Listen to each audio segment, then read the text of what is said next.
para hacerlo de una manera didáctica, realmente la expansión colonial europea fue una expansión civilizatoria. No fue la expansión de un sistema económico, sino de una civilización. Entonces, una civilización que construyó un sistema económico a partir de la expansión colonial, pero que no se agota esa civilización en lo económico. Lo que hicieron los europeos, donde quiera que se encontraron, fue destruir todas las civilizaciones que se encontraron, todas, sin excepción. Las destruyeron todas e impusieron la suya. Entonces, desde que Colón se bajó del barco, trajeron consigo un paquete de relaciones de dominación múltiples, que no son superestructuras, como decía el marxismo eurocéntrico del siglo XX. Son jerarquías de dominación con su propia materialidad de dominación, que están imbricadas con otras jerarquías de dominación, pero que no dejan de ser materiales, que no dejan de tener discursos, ideologías, que no dejan de tener instituciones la llevan a la práctica. Pero en mi trabajo de descolonización de la economía política, yo identifico 16 jerarquías de dominación, 16 en la civilización en que estamos metidos. Cuando se bajaron del barco, trajeron consigo su propio proyecto civilizatorio, que en un primer momento se le conocía como la cristiandad. No dije cristianismo, dije cristiandad, que es una teología de dominación. La cristiandad es una teología de dominación, no es una teología de liberación. El cristianismo es una teología de liberación. Esta distinción la quiero hacer para que no se malentienda lo que estoy diciendo. Estoy hablando de la cristiandad, que es una teología de dominación que tiene sus instituciones a través de la iglesia protestante, la iglesia católica, y que llevan a cabo impulsa una teoría de dominación que justifica a los poderosos, a los ricos, que justifica la explotación, la dominación, a través de una distorsión del cristianismo. Y eso es lo que voy a llamar la cristiandad. En un primer momento era la cristiandad, un sistema civilizatorio que venía de Europa, que era la cristiandad. Llegaron con la Biblia y la espada. Entonces, y llegaron imponiendo una cosmovisión, que es la cosmovisión de la cristiandad. Llegaron imponiendo una jerarquía de dominación raciales, porque ellos trajeron a las Américas un sistema de racialismo que ya venía existiendo en Europa, porque antes de llegar a las Américas tuvieron la expansión colonial de lo que se conoce como Al-Ándalus, que es esa parte de la civilización musulmana en la península ibérica, en lo que hoy llamamos Portugal y España, pero que se llamaba en aquella época Al-Ándalus. Al-Ándalus era el nombre de esa civilización musulmana en territorio de la península ibérica. Para que se ubiquen, repito, Al-Ándalus estaba en la península ibérica, en eso que hoy llamamos Portugal y España. Antes de que se constituyera Portugal y España, existía Al-Ándalus, que era una parte de la civilización musulmana que existía ahí. Y entonces ellos destruyen al Andaluz, y la importancia de entender al Andaluz es que los métodos de dominación que ellos traen a las Américas fueron métodos de dominación que ya habían practicado o que ya habían formado en ese laboratorio de colonialismo que fue la expansión colonial hacia Al-Ándalus. La monarquía castellana, cristiana, se expande al sur de la península ibérica y conquista Al-Ándalus. Y los métodos que usaron para conquistar a musulmanes y judíos en ese territorio, pues son los métodos que luego se traen a Villayala. a nuestro continente. Esta parte se nos escapa a nosotros porque nosotros usualmente nuestra historia colonial empieza en 1492 en adelante con la llegada de los colonizadores. Pero los colonizadores antes de llegar habían colonizado otros pueblos y ya tenían métodos de conquista, de invasión, de colonialismo que ya practicaban en la península ibérica, en la conquista del Al-Ándalus contra pueblos musulmanes y judíos. Esos métodos se los trae a Abiyala, a lo que conocemos hoy como las Américas.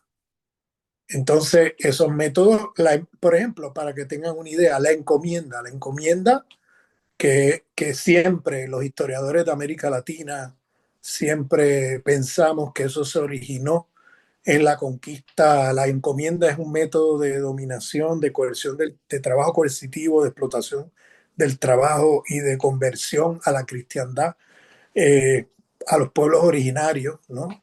Eh, los encomenderos eran los terratenientes, ¿no? Los que venían con su familia, se quedaban con las tierras y ponían a trabajar a los pueblos originarios forzadamente.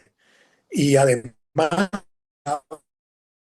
la converdad, vigilaban que no estuvieran fingiendo conversión, vigilaban que de verdad se estuvieran convirtiendo a la cristiandad. Entonces, ese sistema de explotación del trabajo, porque la gente conquistada tenía que trabajar para el encomendero un número de horas al día de gratis.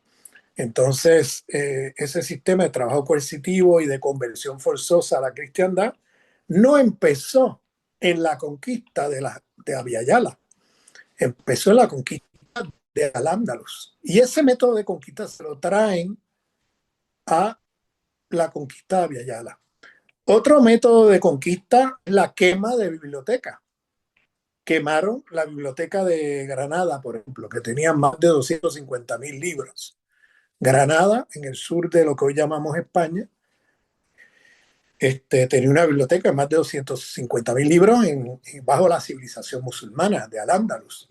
La biblioteca de Córdoba tenía más de medio millón de libros. Tomen en cuenta para que vean un poco la diferencia entre la cristiandad y la civilización musulmana con respecto a el tema del conocimiento.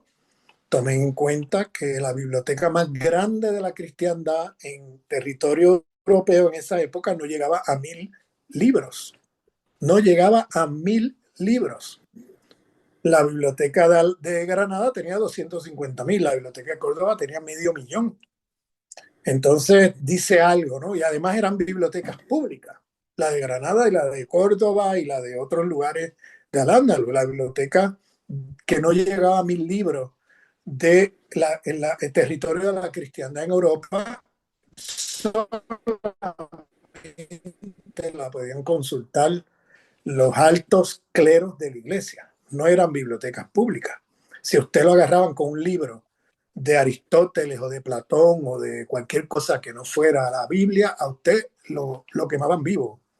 O sea, usted estaba prohibido para el pueblo tener acceso a esos libros. Solamente el alto clero de la iglesia tenía acceso. En Al-Ándalus, en la civilización musulmana, habían bibliotecas de cientos de miles de libros y eran bibliotecas públicas. Todo el mundo podía acceder a los libros. Eso para dar una idea, ¿no?, de la relación con el conocimiento.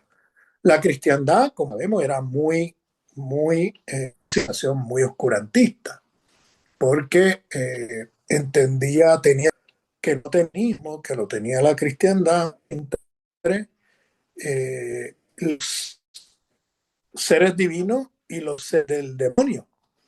Y la naturaleza era demonizada, era parte del territorio de Satán.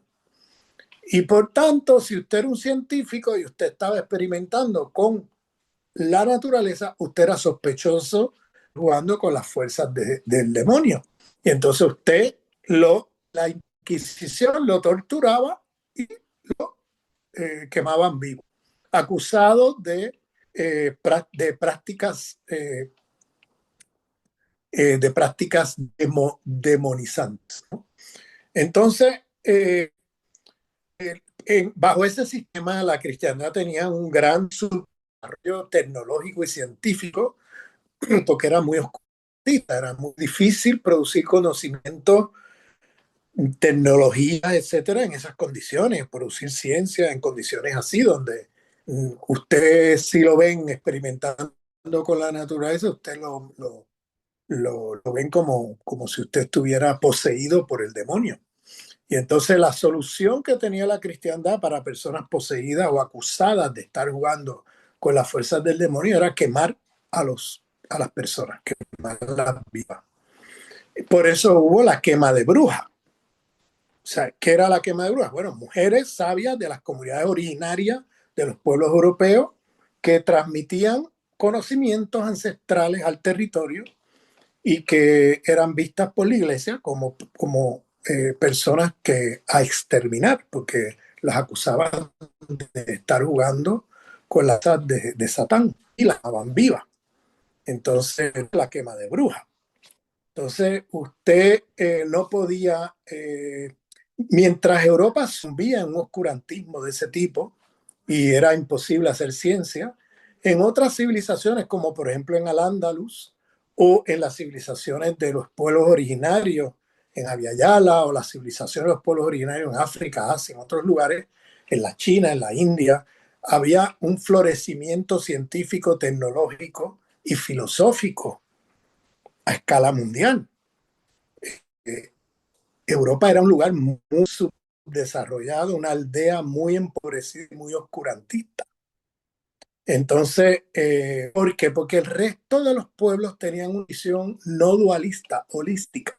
No compartían la visión dualista que tenía en ese entonces la cristiandad, de los seres divinos y los seres del demonio, ¿no? El mundo de la naturaleza era demonizado y todo el que estuviera trabajando o jugando con las fuerzas de la naturaleza era inmediatamente demonizado también.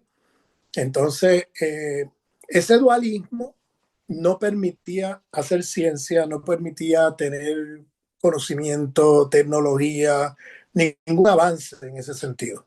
Entonces, mientras eso ocurría en Europa, en el resto del mundo, como había una visión holística, lo que significa que no había el dualismo, es decir, si como la visión holística entendía que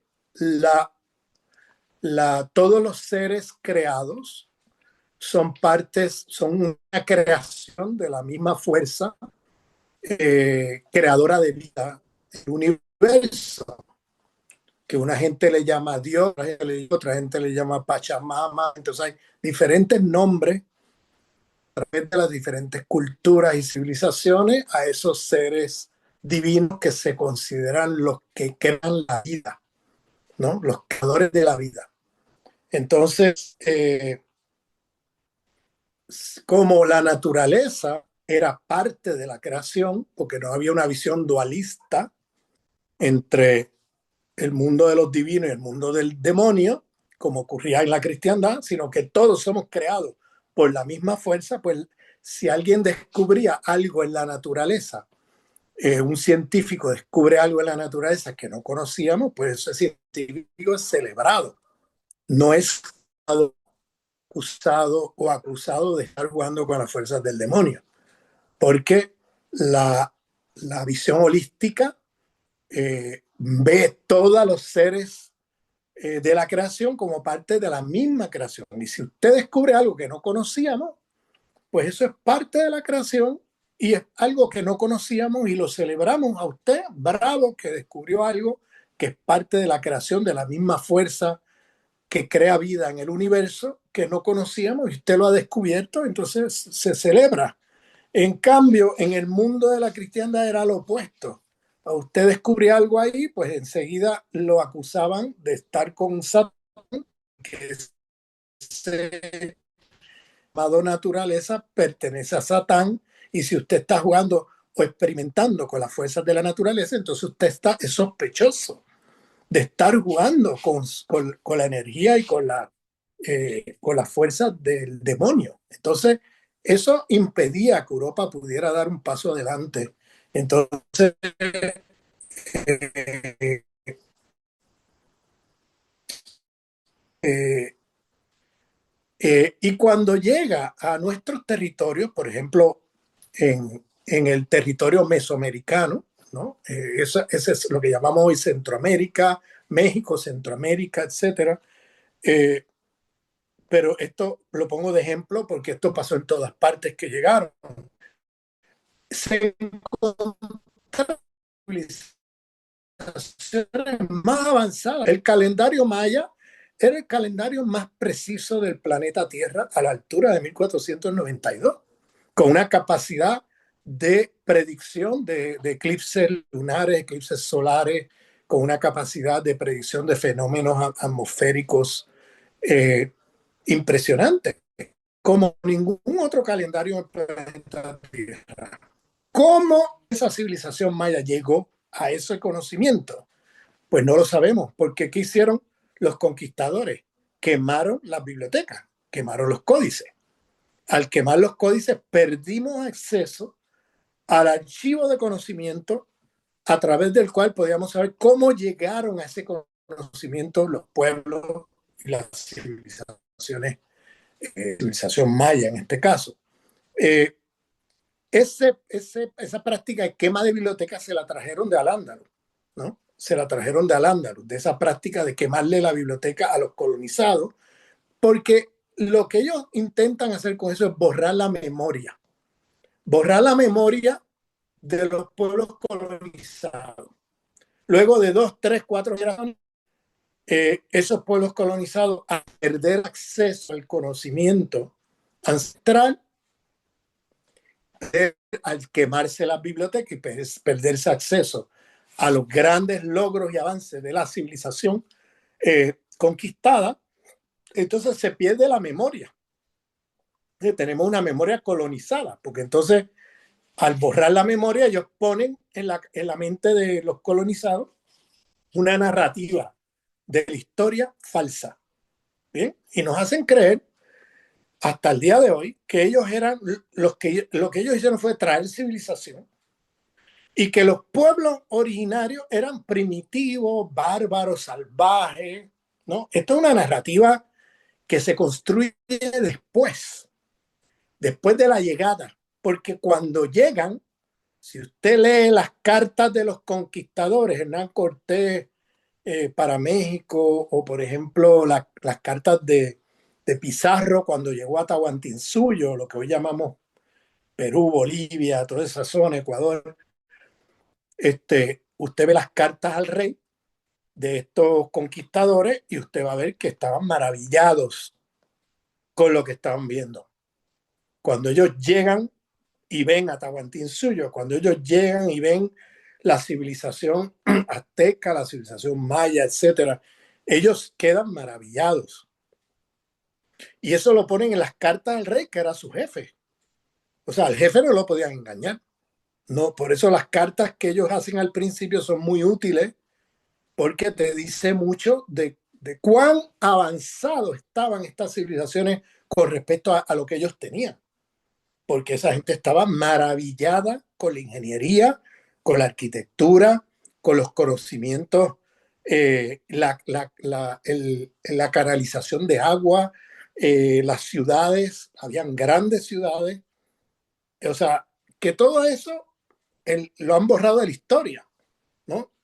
O sea, luego hacen una narrativa más adelante para hacernos creer que es que ellos trajeron civilización. En realidad lo que hicieron fue lo que voy a llamar extractivismo epistémico. Extractivismo epistémico. No solamente extrajeron riqueza, extractivismo económico, no solamente se llevaron oro, plata y saquearon el continente de todo, sino que también se llevaron conocimientos. Se llevaron conocimientos. Y entonces luego los reciclan como si fueran descubrimientos de ellos. Bien, como si fueran descubrimientos de hombres blancos europeos. Si usted mira la historia de la ciencia de las universidades occidentalizadas, es una historia falseada de supremacía blanca, racista, que nos hacen creer que todos los descubrimientos científicos vienen de ellos. Y eso es totalmente falso. Lo que hicieron fue extractivismo epistémico con las civilizaciones de los pueblos originarios en las Américas, con la civilización de los pueblos originarios en África, con la civilización musulmana, con la civilización china, con la civilización de la India, etcétera. Con donde quiera que llegaban, se llevaban los conocimientos, destruían la civilización que se encontraban. Entonces, al destruir la civilización, ya los pueblos no tienen una infraestructura de producción de conocimiento como tenían antes, sino que quedan ahora subordinados como mano de obra barata para los imperios occidentales. Entonces ponen a la gente a trabajo forzado, a producir por una ganancia, para vender mercancías por una ganancia al mercado mundial. Ahí se crea el mercado mundial capitalista. Pero lo que quiero decir es que la expansión colonial europea eh, expandió un sistema patriarcal, bien, de la cristiandad. Expandió un sistema de dominación racial. Expandió un sistema de producción de conocimiento eurocéntrico. Expandió una cosmovisión dualista conocida como la cristiandad, que luego se seculariza en el dualismo cartesiano, bien, que es lo que se conoce como el primer filósofo moderno, es René Descartes. Y entonces lo que hace Descartes es secularizar los dualismos de la cristiandad. Él sigue manteniendo la división naturaleza como enemigo, ¿no? La naturaleza, que en el lenguaje teológico de la cristiandad es el territorio del diablo, el territorio del diablo. Entonces los seres divinos, ¿no? Que son la jerarquía de los emperadores, los monarcas, los reyes, los dominantes, los dominantes. Eh, y entonces luego tenemos esa jerarquía, ¿no? Esa jerarquía eh, que, que, que se produce desde el dualismo cartesiano. Tenemos un dualismo donde están los seres divinos también y los seres demonizados, pero él no va a usar un lenguaje teológico, él lo va a secularizar y va a hablar de la naturaleza como violenta, como salvaje, como algo que hay que domesticar, hay que dominar, hay que explotar. Es decir, la naturaleza como enemigo. Ese dualismo de los seres eh, de los seres divinos y la naturaleza demonizada de la cristiandad se seculariza en René Descartes entre hombre y naturaleza. ¿Bien? Hombre, naturaleza. Y ese dualismo de la naturaleza como exterior, algo exterior a los seres humanos. Como si los seres humanos no fuéramos naturaleza. Y él va a establecer el mismo dualismo de la cristiandad, pero quitándole el lenguaje teológico, manteniendo el dualismo de la cristiandad, pero ahora secularizando con un lenguaje de que la naturaleza ya no va a decir que es Satán o es el demonio, sino que va a decir la naturaleza es violenta, es agresiva. Y entonces hay que dominar, hay que explotarla, hay que destruirla incluso. Fíjense cómo el dualismo de Descartes ya no tiene el lenguaje teológico, pero es el mismo cristalizado en el lenguaje cientificista, en René Descartes. Y claro, ¿qué pasa con ese dualismo en oposición a la visión holística entre seres humanos y naturaleza? Bueno, esto es muy importante porque lo que pasa con ese dualismo entonces es que desde ahí se va a producir tecnología con la racionalidad de la destrucción de la vida. Porque si la naturaleza está insula de la vida humana, ¿bien? La vida humana se puede producir y reproducir insulada de la fuerza. Entonces, no hace falta producir tecnología con los cuidados para la producción y reproducción de la vida de la naturaleza, sino que producimos tecnología sin los cuidados, porque no importa si la destruye, igual es violenta, hay que controlarla, dominarla, destruirla. ¿no? Esa es la idea con que el occidente ve la vida de la naturaleza, otras formas de vida no humana. Entonces, desarrolla tecnología con la racionalidad de la destrucción de la vida, porque no ha pensado necesidad de tener cuidado cuando tú estás produciendo tecnología, cuidado de no destruir la vida alrededor, es decir, la vida de los seres que te rodean, los seres no humanos que te rodean. Entonces, eh, aquí tenemos un problema porque desde entonces, que estamos hablando siglo XVII, 1650, tenemos un sistema capitalista con la cosmología del dualismo cartesiano, que no es otra cosa que la secularización de la cosmovisión de la cristiandad en la relación entre humanos y vida no humana, es decir, naturaleza. Entonces, y ahí tenemos la semilla de la destrucción de la vida, porque toda tecnología producida bajo cosmología dualista cartesiana tiene allí la racionalidad de la destrucción de la vida porque no ha pensado ni ha todos los cuidados de no destruir nada alrededor. Tiene la idea estúpida, una idea muy estúpida de que los seres humanos nos reproducimos y producimos la vida insulados de los ciclos de la vida de la naturaleza, separados de los ciclos de la vida de la naturaleza. Entonces, por tanto, puedes destruir la naturaleza y la vida humana sigue. Es una idea muy estúpida, que ninguna civilización antes que esta tuvo, ni siquiera se le ocurrió algo como eso.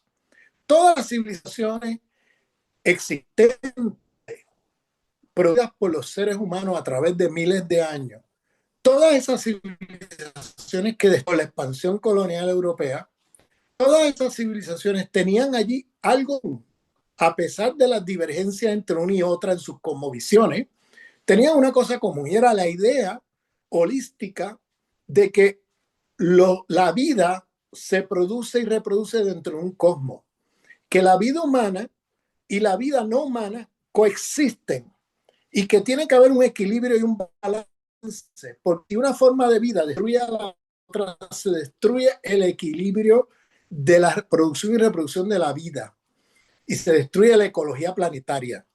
Entonces, por tanto, los pueblos en sus diversas civilizaciones antes que esta tenían cuidados a la hora de producir tecnología, a la hora de producir, se hacían rituales, se pedía permiso a la Pachamama para poder cultivarla o para poder trabajar en ella. Es decir, habían cuidados en la producción de tecnología para no destruir la vida, porque era un sentido común de que, de que la vida humana depende de otras formas de vida. Y la vida en su sentido amplio, humano y no humano, depende unos de otros. Y que si uno empieza a destruir al otro, entonces tenemos un desequilibrio que va a crear un desbalance ecológico planetario. Y es lo que llevamos haciendo por más de 400 años de capitalismo global. Porque el capitalismo global ha sido producido con la cosmología del dualismo cartesiano. Pero no solamente el dualismo cartesiano, ha sido producida con racismo. Por eso seres que son deshumanizados, considerados inferiores, son sometidos a procesos de discriminación o de violencia en los procesos de producción que son súper explotados, ¿no? Y la riqueza se acumula siempre en unos centros metropolitanos a costa del trabajo de millones de seres humanos que son considerados inferiores. ¿Y qué importa la vida de esos seres humanos si después de todo no son seres humanos? Son construidos como animales. Entonces, tenemos también una ideología racista que se constituye, que es constitutiva a la acumulación de capital. No es superestructura, es un principio organizador de la división del trabajo y, capitalista y de la de la producción capitalista misma, porque los trabajos que tú haces y cuánto te ganas por lo que haces en el proceso de trabajo, está organizado por la idea de raza. O sea, si tú eres clasificado con los seres inferiores deshumanizados, tú vas a ganar menos por las mismas horas de trabajo o con más horas de trabajo y vas a trabajar en condiciones paupérrimas. En cambio, aquellos que son hiperhumanizados, aquellos que son clasificados como seres superiores, eh, se, se les ubica en la División Internacional del Trabajo en procesos de trabajo que son mejor remunerados y mejores condiciones de trabajo. O sea, la idea de raza sigue siendo un principio organizador de la División Internacional del Trabajo en el sistema imperialista capitalista mundial. Eso seguimos hasta el día de hoy en eso, desde que se bajaron del barco y empezaron a esclavizar a nuestros pueblos, hasta el día de hoy estamos en una División Internacional del Trabajo de centros y periferias, donde las periferias donde está acumulado o concentrado los pueblos deshumanizados racialmente y son los que son sometidos a procesos de dominación y superexplotación en comparación con los pueblos de los centros metropolitanos o aquellos que son clasificados como superiores, ¿no? Entonces tenemos una idea también patriarcal que se expandió con la expansión colonial europea, donde las mujeres son inferiorizadas frente a los hombres y eso también organiza la acumulación de capital. Esto no son ideologías superestructurales que son derivadas de la economía, o menos de la economía, o que son secundarias frente a la dominación económica. Precisamente las jerarquías de dominación que organizan la economía capitalista. Por eso el capitalismo es racial, por eso el capitalismo es patriarcal, por eso el capitalismo es eurocéntrico, por eso el capitalismo, las lógicas civilizatorias son las que organizan el sistema económico. Entonces, lo que pasó fue que eso que llamamos cristiandad se seculariza en lo que hoy llamamos modernidad, pero la modernidad es la secularización de las jerarquías de dominación y de las narrativas de la cristiandad. Bien, es decir, es el mismo perro con otro collar. Les puse el ejemplo del dualismo de la cristiandad y su secularización en el dualismo cartesiano, como un ejemplo de cómo el sistema moderno es la secularización de las narrativas de la cristiandad. Le pongo otro ejemplo. En el siglo XVI hubo un debate en la Escuela de Valladolid, en Salamanca, un debate entre Bartolomé de las Casas y Ginés Sepúlveda, un debate que organiza el rey de, eh, de la corona castellana cristiana en lo que hoy llamamos España, y ese debate se organiza porque había un debate de si los pueblos originarios eran animales, es decir, pueblos sin alma, o si eran pueblos con alma. Y esto tenía mucho que ver con la cristiandad en la época. Lo que pasó fue que cuando llega Colón en 1492 a este lado del planeta, lo que hace Colón es que dice que pone en su diario el 12 de octubre, estos son pueblos sin secta. Pueblos sin secta en el finales del siglo XV quería decir pueblos sin religión. Entonces, si hoy en el siglo XXI yo le digo a usted que esto es un pueblo sin religión, entonces usted me diría que es que son ateos. En el siglo XXI eso es lo que entenderíamos. Pero a finales del siglo XV, cuando usted dice que un pueblo no tiene religión, eso no es lo que se está diciendo en ningún momento.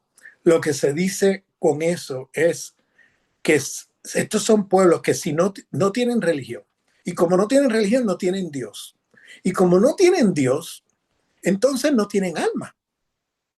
Tienen alma, entonces son como animales en la fauna. Entonces no son humanos. Porque todo humano tiene religión. Tú puedes tener la religión equivocada. Podemos pelearnos y hasta matarnos por eso. Pero yo te reconozco a ti como un humano en la medida en que tú tienes religión, Dios, porque tú tienes alma. Pero, ¿qué pasa cuando hay pueblos sin religión? Pues sin religión significa que no tienen Dios. Si no tienen Dios o dioses, entonces tampoco tienen alma. Y si no tienen alma, entonces no son seres humanos, son animales en la fauna. Bien, y aquí viene la doctrina del descubrimiento. ¿Por qué es la doctrina del descubrimiento? Pues la doctrina del descubrimiento está fundamentada en una idea muy racista, de que no hay seres humanos, esto es espacio vacío. El concepto de espacio vacío, que lo usa Ginés Sepúlveda, uno de los que le voy a explicar de este debate a mediados del siglo XVI, 1552, y dice esto es tierra vacía. Tierra vacía sin que no hay seres humanos. Por tanto, los colonizadores tienen el derecho a quedarse con la tierra, a quedarse con los territorios, a destruir todas las civilizaciones, a poner a los pueblos originarios a trabajar forzadamente en la esclavitud o en otras de trabajo. Entonces, eh, hay un problema y es que eh, claro, cuando se deja estos pueblos a forma coerciva, trabajo y todo esto, pues justifica porque no tienen alma. O sea, esclavizar a estos pueblos está justificado porque no tienen alma, porque son animales. Es como poner un caballo, un burro, una vaca en el proceso de arar la tierra o en el proceso productivo. No es un pecado a los ojos en la cristiandad. ¿Qué pasa si estos son seres humanos con alma? Entonces, aquí se está cometiendo un grave pecado porque estás esclavizando seres humanos. Por eso este debate, porque pone en su diario, estos son pueblos sin secta, pues este debate comienza en las redes de la iglesia y ya para mediados del siglo XVI viene el tema de, bueno, ¿quién es esta gente? ¿Será un pecado a los ojos de Dios las barbaridades que estamos haciendo con esa gente? ¿O eso está justificado a los ojos de Dios porque resulta que no tienen alma? Entonces ese debate lo pone el rey en manos de un tribunal y en aquella época los tribunales eran teológicos, controlados por la cristiandad. Entonces son dos autoridades de la iglesia, Bartolomé de las Casas y Ginés Sepúlveda, los que participan de ese debate. Entonces Sepúlveda va a decir, bueno, estos son pueblos sin alma, entonces todas estas atrocidades que estamos haciendo no son pecados a los ojos de Dios, porque estos son bárbaros, salvajes, como animales, y por tanto como no tienen alma, son como animales, y por tanto no es un pecado a los ojos de Dios las barbaridades que estamos haciendo. Al contrario, esto está justificado. En cambio, las casas decían, bueno, aquí hay un problema, porque yo creo que estos pueblos tienen alma. Lo que pasa es que están en un estado de barbarie, son bárbaros, pero tienen alma, y nuestro deber debe ser cristianizarlos, no someterlos a esta violencia, que esto sí es un pecado a los ojos de Dios y vamos a ir todos al infierno si seguimos haciendo esto. Bien, entonces ese era el debate, era un debate, vamos, teológico. Pueblos con alma, pero que son bárbaros a cristianizar, que era la posición de las casas, y la otra posición, la de Sepúlveda, era pueblos sin alma, y por tanto justificado todo lo que se está haciendo. Esto en el siglo XVI era un debate en un lenguaje teológico.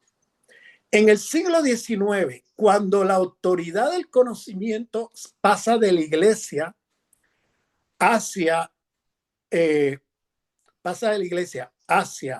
la pseudociencia del siglo XIX, se va a secularizar ese debate. Porque ya no se va a decir la posición de Sepúlveda, por ejemplo, que es pueblos sin alma, ¿no? Pueblos, o sea, pueblos que no son humanos porque no tienen alma, ¿no?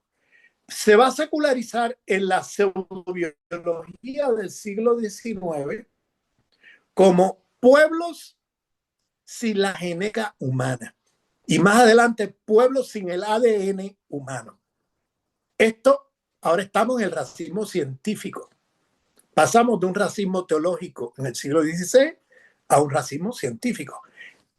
La diferencia entre pueblos sin alma o pueblos sin genética humana es nula, porque termina en lo mismo. Terminas tú diciendo que porque no tienen alma no son humanos, estás deshumanizándolos, los pasas de humanos a animales. Y lo mismo pasa en el siglo XIX con pueblos sin genética humana. O sea, de pueblos sin alma a pueblos sin el ADN humano. Bien, el mismo perro con otro collar. Vamos a ver lo mismo con el discurso de las casas. El discurso de las casas, bárbaros, bárbaros a, perdón, sí, bárbaros a cristianizar en el siglo XIX con la pseudociencia social y sobre todo la antropología del siglo XIX, se va a secularizar con el lenguaje de primitivos a civilizar. Primitivos a civilizar. De un lenguaje teológico, bárbaro a cristianizar, bárbaros con alma, pero que hay que cristianizar, a un lenguaje ya cientificista en el siglo XIX de primitivos a civilizar. Fíjense que es el mismo perro con otro en el mundo moderno con el paradigma ahora de la ciencia. Bien, y ahora la ciencia pasa a ocupar el lugar que tenía antes de autoridad en el conocimiento que tenía antes la iglesia. Entonces, ahora la nueva iglesia es la ciencia moderna, una ciencia destructiva de la vida también, porque lleva allí los dualismos que hemos hablado ya, y además es una ciencia psíquica donde está justificada cualquier cosa que se hace a nombre de la ciencia, se justifica, aunque sea hacer una bomba atómica que pueda volar el planeta, aunque sea hacer un químico para poner en la comida que nos envenene, aunque sea, no importa, la ciencia lo justifica y la vida queda anulada. O sea, el criterio de la vida se va a la basura. Es la ciencia por la ciencia misma.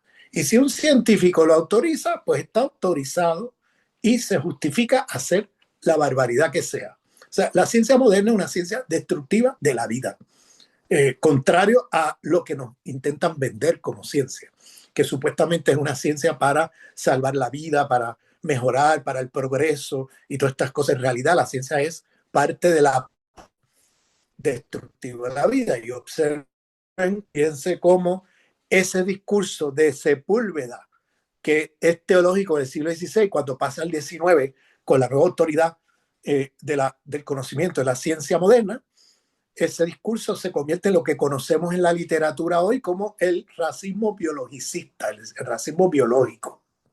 El discurso de Sepúlveda se convierte en del siglo XVI teológico al siglo XIX con las ciencias sociales, en este caso la antropología, se convierte en el racismo culturalista.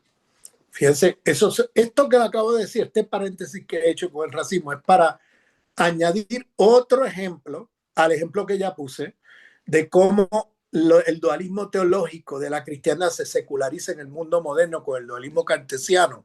Y como toda tecnología tiene cosmología, la cosmología que ha informado la producción de tecnología en el capitalismo global ha sido el dualismo cartesiano, que es una racionalidad destructiva de la vida, como he explicado. Pues lo mismo pasa con el tema del racismo, que en un primer momento es un tema teológico de la cristiandad que se seculariza en la modernidad. Entonces, lo que quiero mostrarles con estos dos ejemplos es cómo la modernidad, la secularización de la civilización de la cristiandad que se expandió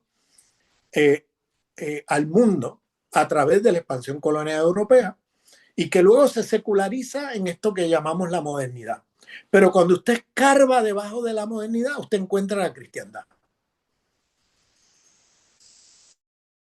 Y lo de la salvación, la idea de de que vamos a progresar para salvar nuestra alma. Todo ese lenguaje de la cristiandad se seculariza en la idea de progreso, ¿no? La idea de progreso, que todo pasado es peor que el presente y todo presente es peor que el futuro. Es una visión lineal de la historia que es totalmente falsa, bien, es totalmente falsa, que nos hace creer que en el mundo moderno que todo pasado es peor que todo presente y todo futuro es mejor que todo presente y pasado. Y en realidad, si miramos en la civilización moderna occidental capitalista que se expande al mundo, esa civilización lo que ha traído es una civilización de muerte.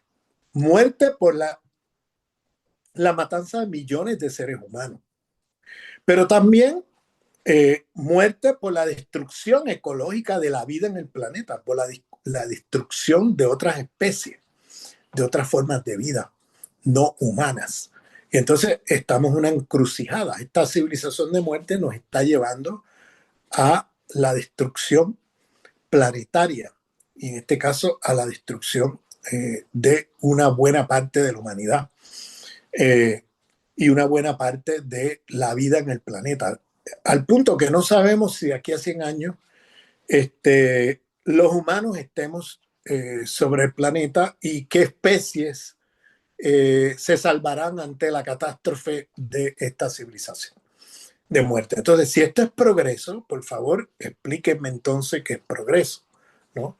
Si es progreso una civilización que nos está abocando a la muerte continuamente, eso me parece una inversión, es una inversión del cristianismo originario, que el cristianismo y el mensaje originario de Jesús no era este sistema destructivo para favorecer a un 1% de la humanidad, era otra cosa, pero eso se desvirtuó con la cristiandad y se secularizó en la civilización moderna occidental.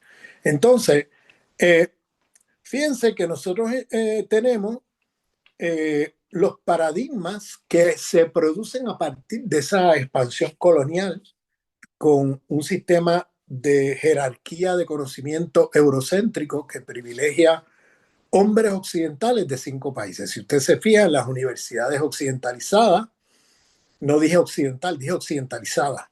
Cuando digo occidentalizada es que está en todas partes del mundo. La universidad occidentalizada es la que aparece en todo el planeta y es un sistema de dominación global de esta civilización moderna capitalista occidental. Ese sistema tiene su universidad y esas universidades están, el canon de pensamiento está basado en hombres occidentales de 5 países. Usted va a leer un alemán, un francés, un británico, un estadounidense, un italiano.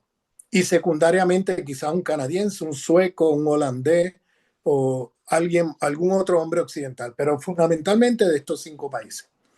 Eh, es una epistemología racista sexista porque privilegia a una minoría de hombres del planeta, en este caso hombres occidentales de 5 países.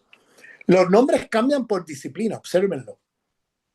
Cada disciplina, el francés, el alemán, el británico, el estadounidense y el italiano, cambian de nombre por disciplina, pero sigue habiendo un hombre italiano, un hombre francés, un hombre alemán, un hombre siempre como autoridad en el canon de pensamiento de todas las disciplinas. O sea, usted se encuentra quizá en antropología a Lévi-Strauss y en sociología a Pierre Bourdieu, 2 hombres franceses. O sea, las mujeres no aparecen, ni siquiera mujeres de los 5 países. Y el resto de la humanidad ya ni te cuento. Esto es una estructura de conocimiento que es inherentemente racista y sexista. Racista porque inferioriza los conocimientos de todo el planeta frente a los hombres occidentales de estos 5 países y sexista porque inferioriza a todas las mujeres del mundo, incluyendo la de los 5 países. Entonces, esa estructura de conocimiento no viene del aire, no viene de la nada. Esto es una cosa reciente en la historia de la humanidad. Y esto tiene que ver con los 4 genocidios epistemicidios del largo siglo XVI, entre 1450 y 1650, la expansión colonial europea la expansión, en esos dos siglos, entre 1450 y 1650, la expansión colonial europea tuvo ahí eh, eh, cuatro genocidios epistemicidios que fueron fundantes de la epistemología moderna. El primero es el que hablé, la conquista de Al-Ándalus, ¿no? Donde se inferiorizó los conocimientos, de hecho quemaron las bibliotecas, los conocimientos de la civilización musulmana y de los pueblos musulmanes y judíos en ese territorio. Eh, Luego tenemos la expansión colonial usando los métodos de la conquista del Andaluz, ahora trayéndolo a Via Yala, a las Américas y aplicándolo a los pueblos originarios. Y ahí tenemos otro genocidio epistemicidio, es decir, cuando digo genocidio es matanza de seres humanos y cuando digo epistemicidio es la destrucción de sus conocimientos. Y esa destrucción se dio usando los métodos de quema de biblioteca. Igual que hicieron en Al-Ándalus, quemaron los códices en Mesoamérica, quemaron los quipus en Tahuantinsuyo, quemaron todos los archivos de conocimiento que tenían nuestros pueblos. Un proceso epistemicida de destrucción de conocimiento y de la memoria de nuestros pueblos. Entonces, tenemos eh, la conquista de África, donde organizaron una industria de secuestro masivo de seres humanos para ser forzadamente transportados a Abiyala, a las plantaciones, para ser esclavizados, ¿no? En Abiyala, en la conquista de Abiyala. Y tenemos también la quema de brujas, es decir, el genocidio epistemicidio contra millones de mujeres en territorio que llamamos Europa y en algunos de los territorios coloniales, acusadas de brujas, acusadas de estar jugando con las fuerzas del demonio. Pero ¿quiénes eran estas mujeres? Eran mujeres que transmitían conocimiento ancestral, eran mujeres indígenas del territorio europeo, mujeres indígenas que transmitían un conocimiento que se transmitía oralmente de generación en generación en Europa. No habían libros, los libros eran sus cuerpos, ellas eran los libros y las quemaron, como quemaron las bibliotecas en Al-Ándalus y las bibliotecas en Abiyala, pues ellas eran los libros de las bibliotecas, sus cuerpos eran los libros y las quemaron vivas.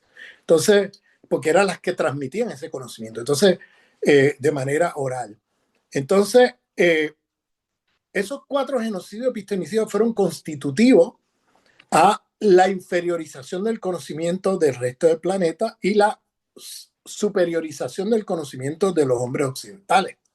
Entonces, esa estructura de conocimiento se quedó ahí como una estructura de dominación en el plano epistemológico, en el plano de la producción de conocimiento, desde entonces hasta el día de hoy. Entonces, inferiorizando el conocimiento producido por el resto de la humanidad. Por eso es que las universidades occidentalizadas, cuando usted entra a un aula, a tomar un curso de sociología o de economía o de filosofía o de historia o lo que sea, usted está leyendo la visión de mundo de la experiencia histórico-social de el 6% de la humanidad. Porque esos 5 países que he mencionado, Alemania, Inglaterra, Estados Unidos, Gran Bretaña, Italia, componen el 12% de la población del mundo. Eso quiere decir que la experiencia histórico-social, desde la cual se producen las teorías científicas y todo eso, está basado en la experiencia histórico-social de estos 5 países y del 12% de la humanidad. Entonces, ¿qué pasa con el resto de la humanidad y la experiencia histórico-social del resto de la humanidad? Es que la experiencia histórico-social de Italia, Alemania, Francia, etcétera, estos 5 países, es la misma que la de los pueblos en América Latina, en África, en el Caribe, en Oceanía, en Asia, en el Pacífico, etcétera. No, para nada. Entonces, no podemos extrapolar teorías que se producen desde experiencias histórico-sociales muy particulares, disfrazadas como universales, ¿no? Porque se disfrazan como universales, nos hacen creer que para usted conocer su país, usted tiene que leerse los hombres occidentales de 5 países que hicieron sociología, o los que hicieron antropología, o los que hicieron economía. Y luego mirar su país desde los lentes eurocéntricos de esos hombres occidentales de 5 países. ¿Qué pasa con el acervo de conocimiento del resto de la humanidad? ¿Qué pasa con toda la producción de conocimiento crítico que hemos hecho desde el sur global? ¿Dónde está eso en nuestros currículos universitarios? Eso está totalmente borrado. Eso no se toma en serio, es con excepción de uno que otro profesor o profesora que individualmente enseña diversidad epistémica en su aula. Es decir, que abre su curso a la diversidad epistémica, a la diversidad de cosmovisiones y de pensamiento crítico universal. Eso es excepcional, pero eso no se exige. Cuando usted se gradúa de una de esas disciplinas, a usted no se le exige que usted conozca el acervo que ha producido la humanidad. A usted se le exige que usted conozca lo que los hombres occidentales de 5 países han producido. Y con eso usted se gana su título. Entonces, es así como se organiza el conocimiento. Y claro, eso tiene consecuencias, porque entonces estamos produciendo élites eurocéntricas, técnicos eurocéntricos, científicos naturales eurocéntricos, científicos sociales eurocéntricos, que lejos de ayudar a la producción de la vida y reproducción de la vida, se convierten en las élites neocoloniales que necesita el sistema para poder funcionar. Esas élites neocoloniales van a ocupar entonces posiciones importantes en la economía, en la ciencia, en la política, en las diferentes áreas de la sociedad. Pero van a tener en su mente, ya están colonizados con un paradigma eurocéntrico de hacer las cosas, de cómo pensar las cosas, y van a ser funcionales al sistema imperialista mundial de dominación, explotación y saqueo de nuestros pueblos. Entonces, por eso esto es un terreno estratégico de discusión. La universidad occidentalizada tiene que descolonizarse. Y eso tiene que ser parte de nuestras tareas, descolonizar a la universidad. Porque esa universidad responde a los intereses de una oligarquía blanca criolla que ha estado dominando y explotando a nuestros pueblos por los últimos 500 años en alianza a los países imperialistas metropolitanos.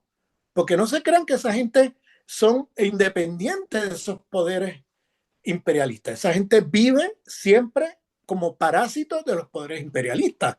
Esas oligarquías criollas en América Latina, criollas blancas, racistas, explotadoras, siempre han vivido parasitariamente de la dominación imperialista de nuestros países. En un primer momento con España, en otro momento con Inglaterra y ahora con Estados Unidos.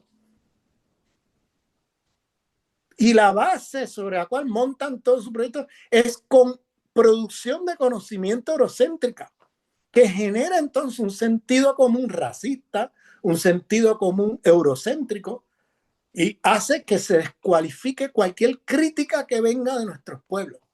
Cualquier otra propuesta de cómo organizarnos socialmente, cómo organizar autoridad política desde una visión plurinacional, cómo organizar un Estado que no sea un Estado-nación, que sea plurinacional. Cómo organizar una sociedad que no sea colonial, que no tenga la jerarquía racista, que no tenga la dominación y explotación de una minoría sobre la mayoría. ¿Cómo organizar eso? Ya te pone en un lado descualificatorio, ¿no? De un lado estás descualificado porque tu conocimiento es inferior al de ellos. Y ellos saben que es mejor para ti.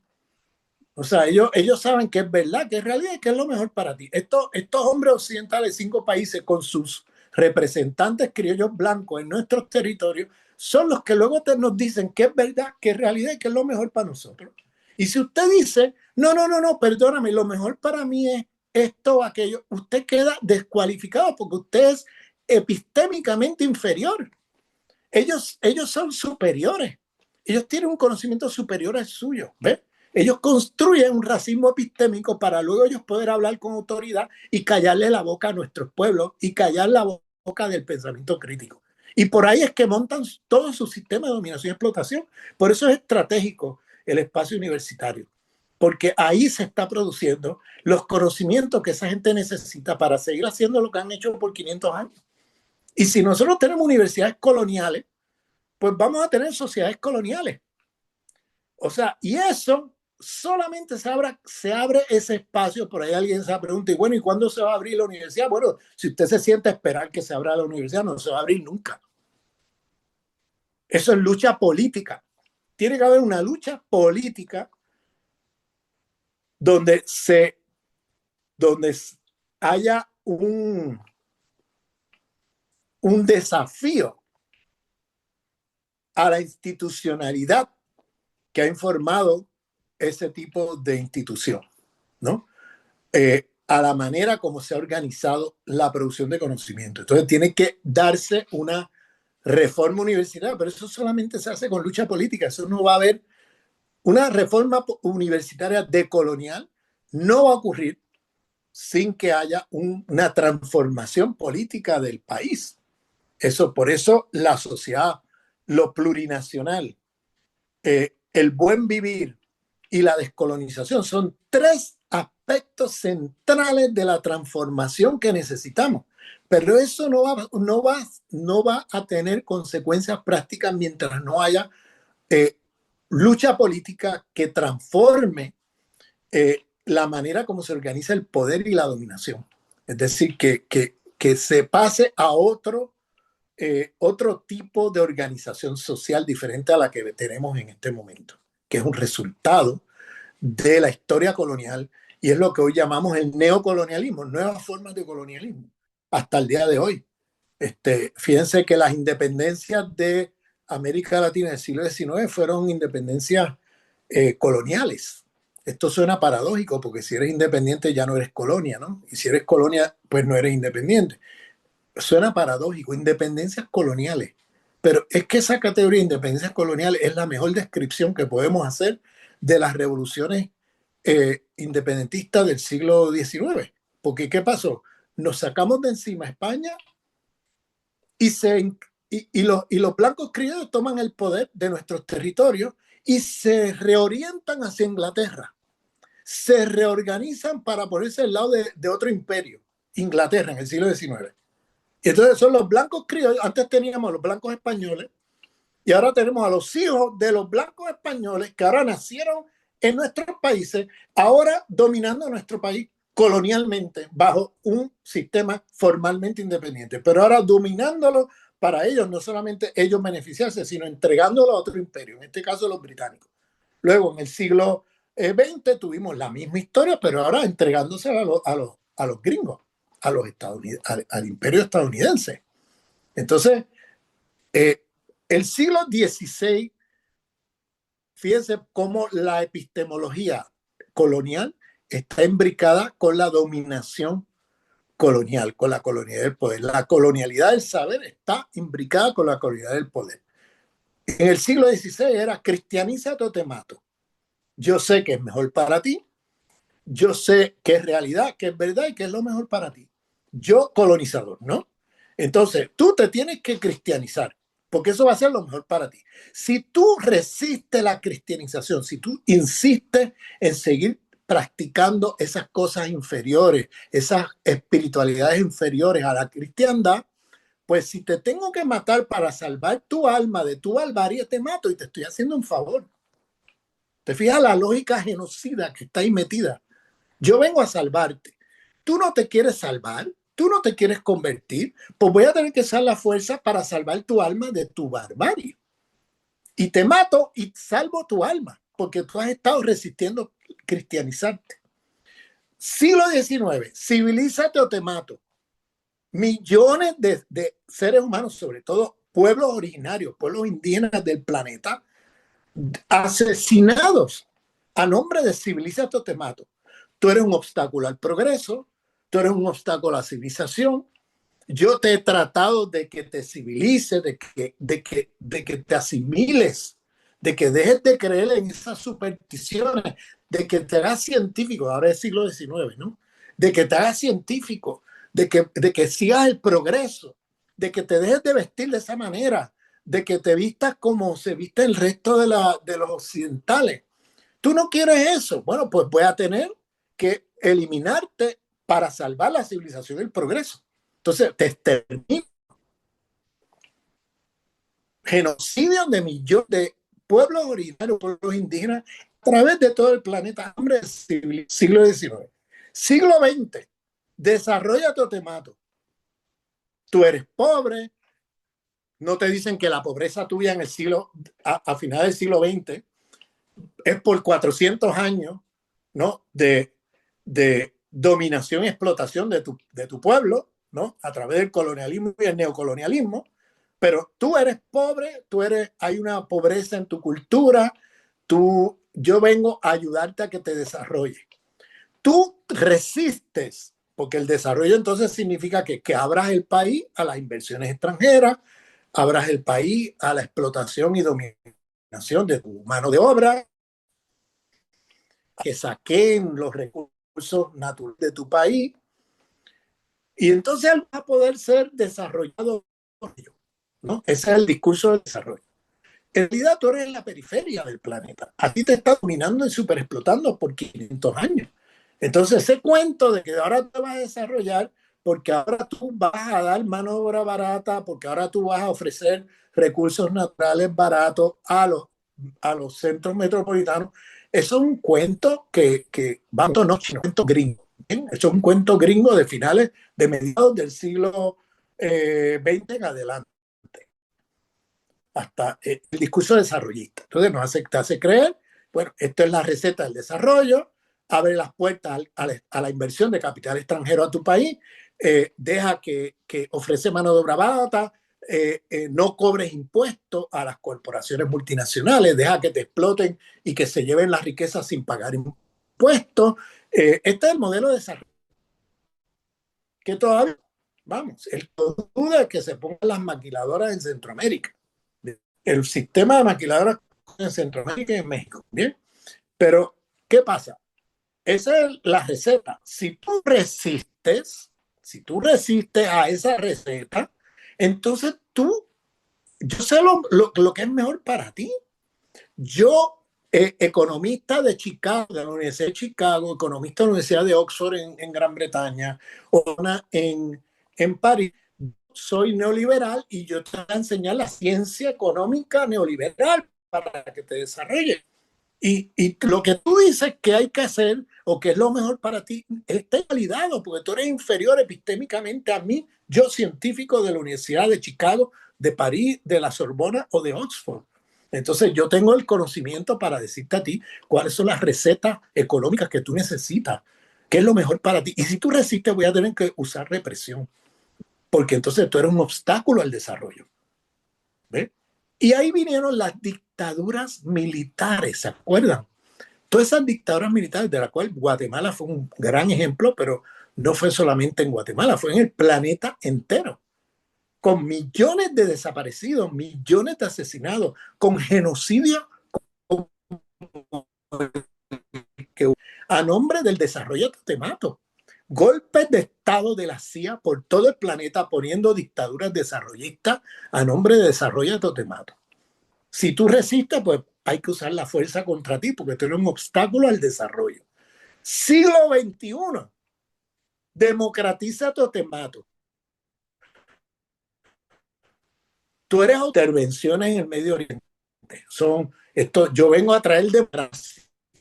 No te dicen que esas dictaduras las pusieron ellos mismos durante el desarrollo de te mato. Esas dictaduras desarrollistas, ¿no? Con dictadores que duraban 40 años, las pusieron ellos mismos, la misma CIA.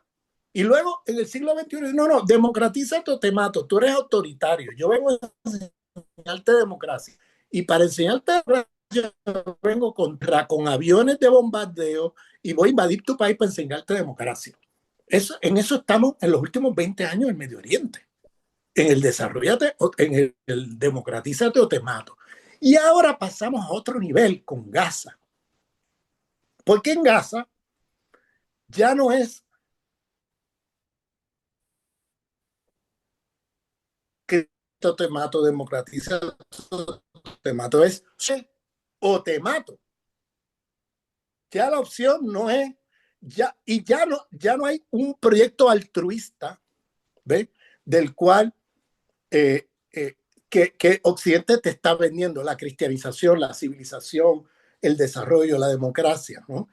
Ahora es suicídate o te mato para hacer un resort en Gaza.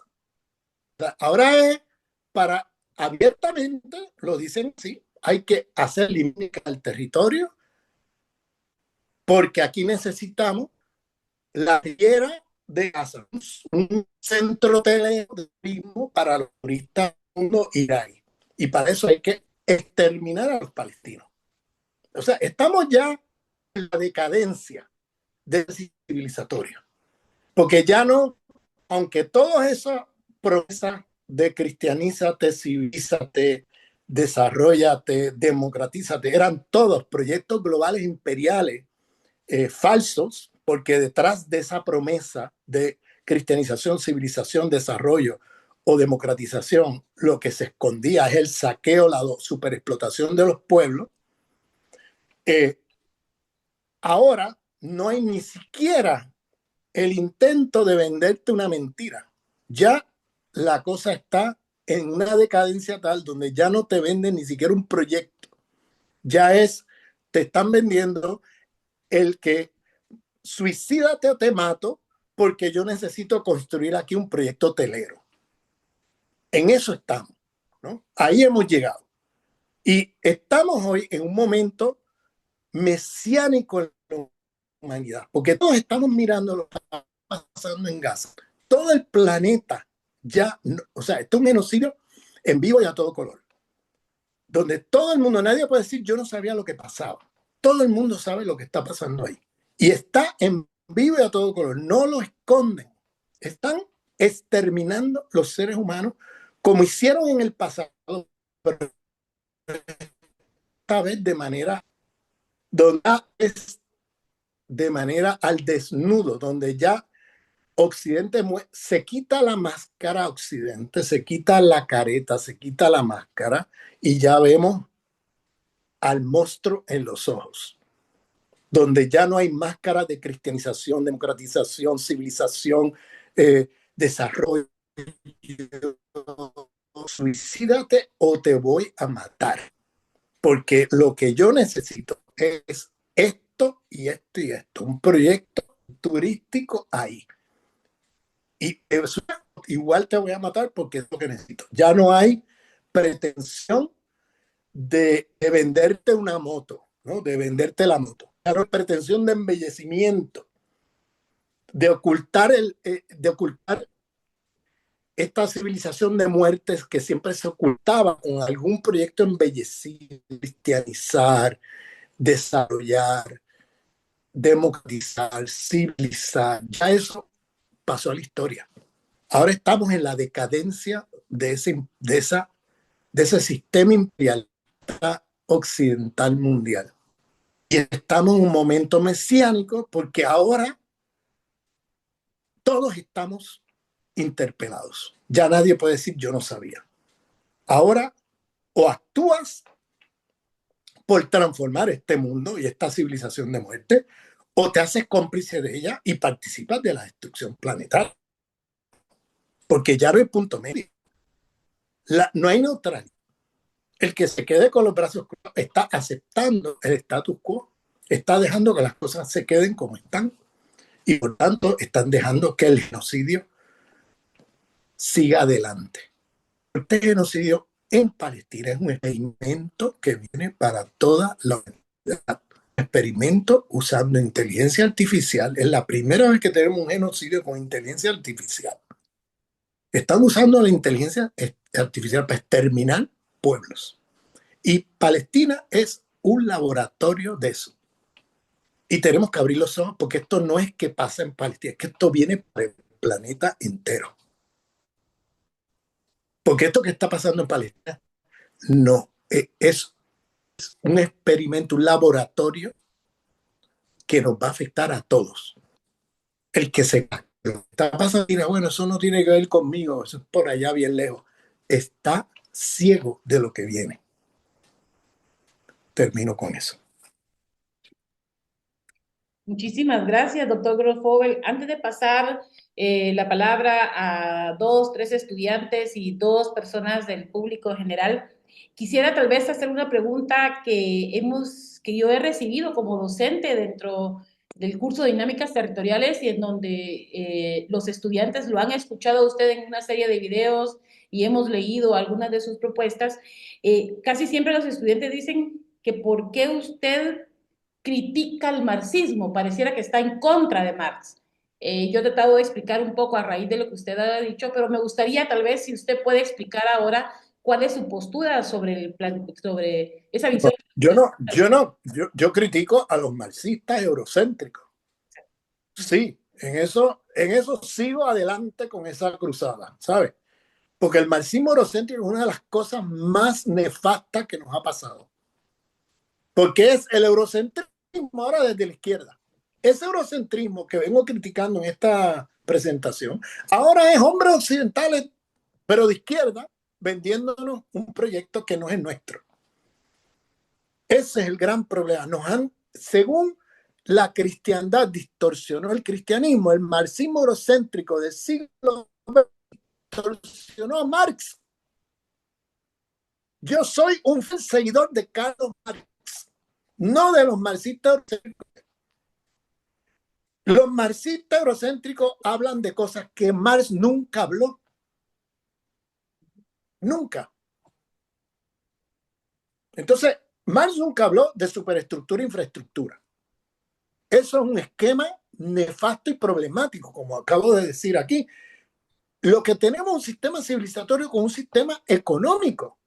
No es que hay un sistema económico del cual se deriva entonces una superestructura ideológica, etcétera, etcétera. Eso es una visión totalmente falsa y distorsionada que nos lleva a poner la causalidad de los problemas en el lugar equivocado.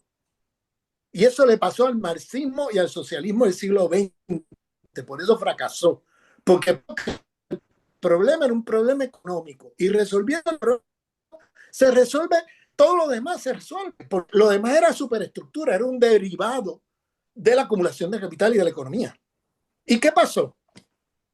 Pues no solamente no resolvieron el racismo, no solamente no resolvieron el racismo, no resolvieron el patriarcado, no resolvieron el eurocentrismo, no resolvieron el dualismo cartesiano, no resolvieron nada de eso que le llamaban superestructura, sino que ni siquiera pudieron destruir el sistema que se propusieron destruir, que era el sistema económico capitalista. ¿Por qué?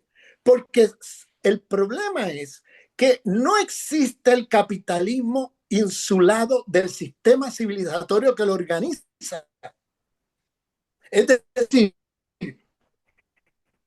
si el capital está organizado desde adentro, no como superestructura, sino como organizador por el racismo del sistema civilizatorio moderno occidental.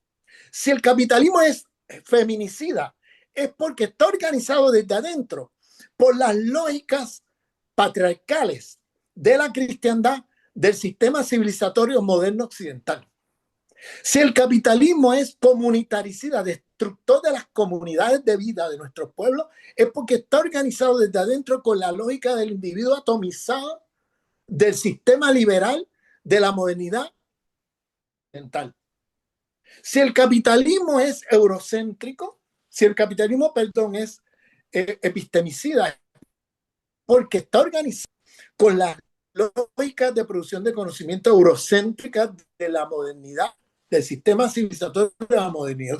Si el capitalismo es ecologista, destructor de la vida y de la ecología planetaria, es porque está organizado desde adentro con las lógicas del dualismo cartesiano de la civilización moderna occidental. No sé si me están siguiendo. Pero es que no puedes entender el capitalismo sin las lógicas civilizatorias que lo organizan. Y eso es lo que le pasa al marxismo del siglo XX eurocéntrico, que nos cree que el problema era un problema económico, no civilizatorio, sino económico, y que cambiando la economía, pues ya todo se soluciona. Y resulta que, porque si yo me organizo contra el capital, reproduciendo racismo, reproduciendo patriarcado de la cristiandad, reproduciendo eurocentrismo, reproduciendo el cartesiano, reproduciendo la idea del individuo atomizado. Entonces, ¿qué pasa? Estoy reproduciendo todo contra lo cual estoy luchando. No voy a poder transformar el capitalismo histórico. Jamás. Porque estoy reproduciendo las lógicas mismas que lo organizan. ¿Cómo voy a ser capaz de destruirlo? No sé si me están siguiendo, por favor. Pero creo que es un punto clave, importante, lo que estoy llamando la atención. Hay que descolonizarnos de los paradigmas de la economía política de ese siglo eurocéntrico del siglo XX. Marx nunca habló de infraestructura. Nunca. O sea, eso es un esquema que le han puesto a llamar una banda de marxistas eurocéntricos del siglo XX que jamás entendieron y leyeron a Marx. Porque Marx estaba haciendo una crítica al sistema moderno. En la crítica al capitalismo, cómo funcionaba la sociedad moderna, el sistema civilizatorio. ¿Ve? Eso es lo que Marx estaba mirando. Llama atención a cómo el capitalismo es un sistema comunitaricida, destructor de las comunidades de vida de los pueblos y privilegiando al individuo atomizado. Él está mirando detrás del sistema económico la sociedad moderna que lo organiza. Ese es el Marx que descubrió Enrique Dussel, un gran filósofo de liberación latinoamericano. Pero nosotros, en lugar de leer a Dussel, estamos leyendo autores marxistas europeos que nos venden un Marx que una distorsión de Marx. Es como la cristiandad. Es una distorsión del cristianismo. El marxismo es una distorsión de Marx. Ese marxismo eurocéntrico del siglo XX. Que había otros marxismos que en esa época también se dieron, que tuvieron giros decoloniales, sí. Y yo he defendido el marxismo negro. Yo he defendido el marxismo de Mariátegui. Hay diferentes marxismos en el mundo que le dieron giros decoloniales a ese marxismo eurocéntrico que viene del norte. El marxismo eurocéntrico del norte nos hizo creer que el problema era un problema económico y que lo demás se iba a resolver una vez resolvíamos el problema económico. Y no solamente no resolvieron lo demás, es que ni siquiera pudieron resolver el tema del capitalismo. ¿Por qué? Porque si tú no tomas en serio el sistema civilizatorio que lo organiza, y peor, si tú reproduces las lógicas de dominación del sistema civilizatorio de la modernidad occidental, que es la que organiza el capitalismo histórico, tú vas a ser incapaz de poder destruir ese sistema y construir uno nuevo. Jamás. Porque termina reproduciendo otra vez todo el sistema civilizatorio que organiza el sistema que tú quieres destruir. ¿Te fijas lo que te digo? Entonces, es una contradicción insalvable. Y si no aprendemos de los errores de ese socialismo del siglo XX, si no nos descolonizamos de ese paradigma eurocéntrico que guió a ese socialismo, estamos perdidos en el 21. Vamos a reciclar otra vez el 20 bajo el lema, el socialismo del 20 bajo el lema del socialismo del 21. Entonces, lo que yo estoy hablando aquí tiene unas consecuencias políticas enormes, compañeros y compañeras. Yo no estoy hablando paja teórica. Es que todo esto teórico que yo estoy montando aquí tiene unas consecuencias políticas y, o sea, brutales. Porque significa de cómo nos acercamos a la transformación diferente a cómo se hizo en el siglo XX. Entonces, por eso es que estoy aquí llamando la atención a esta crítica al eurocentrismo y a este cambio de paradigma que necesitamos, que tiene que ser descolonizador. Necesitamos un paradigma descolonial de la economía política. No podemos seguir con esa economía política del marxismo eurocéntrico del siglo XX, porque esa fue la que nos llevó al desastre a que nos llevó. Esa fue la que nos llevó a un callejón sin salida. Y por eso el capitalismo siguió adelante.